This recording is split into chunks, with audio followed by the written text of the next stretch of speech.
Edi Okonkwo mwere na-ayọ nnukwu na obele ka anyị were nke Siza nye Siza, ka anyị were nke Chineke nye Chineke, ka o wee na-adaba n'anya ya, ka o wee bụrụ ife kwuru ka a na-eme, ka ụwa nke a were na-asọ anyị ụsọ. Onye anwụ na mụ ibe ya efu na ngozi ga-adịrị ndị obi kwụ ọtọ.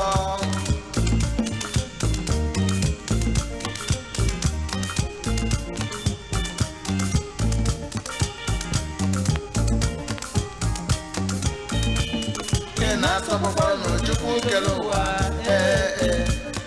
ị na-asọpụkwa n'Chukwu kere ụwa, welu nke Siza nye nụ Siza, welu nke Chineke nye Chineke, welu nke Siza nye nụ Siza, welu nke Chineke nye Chineke.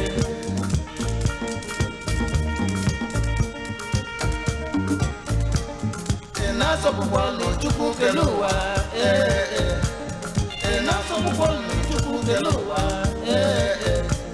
welu nke Siza nye nụ Siza, welu nke Chineke nye Chineke, welu nke Siza nye nụ Siza, welu nke Chineke nye Chineke, welụkwanụ nke Siza nye Siza, welu nke Chineke nye Chineke. Nna m Christopher Okonkwo Ezisi Ugochukwu, ọ sị na nwata isi eburu ibu na Chukwu na-enye onu o ji ebu, ezi enwela ọdụ chie na ajụjụ ijiji.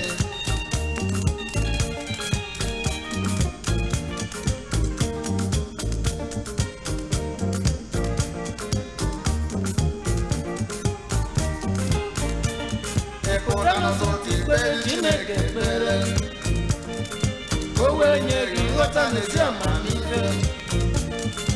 Ị ga-eshuri ikpere Chineke ekpere, o wee nye gị nghọta n'ezi amamife. Amala Chineke nya na-edu n'anyị, amala Chineke nya na-azọ n'anyị. Ike Jehova nya ka anyị ga-aga, ekpere Jehova nya ka anyị ga-aga.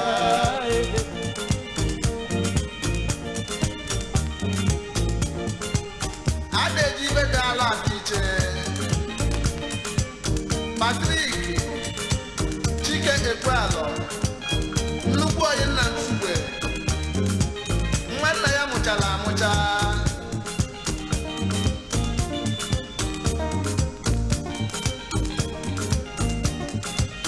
Jordan Chijioke Nwachukwu, Odokwusiri Ezeoke Village na Nsumunumo Local Government Authority, Imo State. Welu nke Siza nye Siza, welu nke Chineke nye Chineke.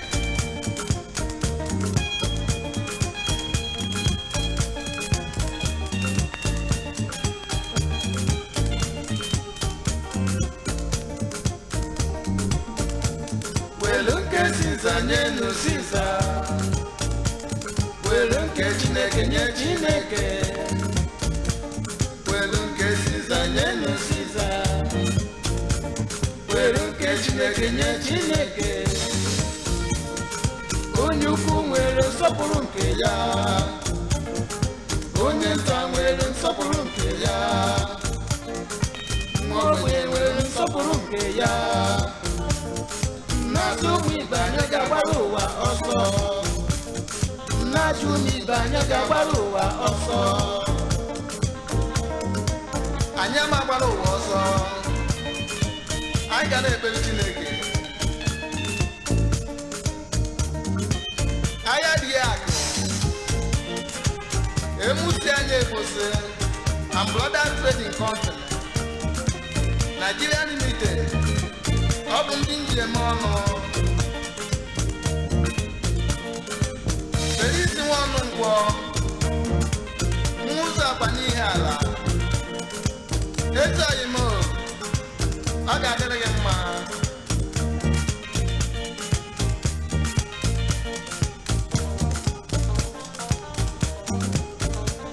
ị na-atọpụkwara n'Chukwu kere ụwa ị na-atọpụkwara n'Chukwu kere ụwa welu nke Siza n'enu Siza welu nke Chineke nye Chineke welu nke Siza n'enu Siza welu nke Chineke nye Chineke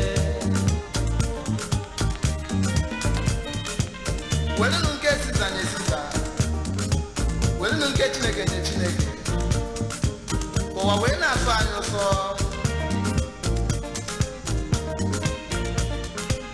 First National Mayor of Club 41 Sir Vincent Madoka, a business tycoon, Bauchi, Abundant Jemono.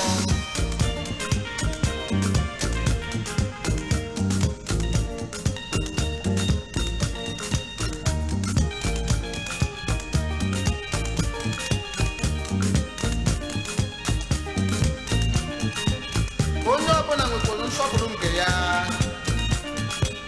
nwa egwu n'afọ nwekwara nsọpụrụ nke ya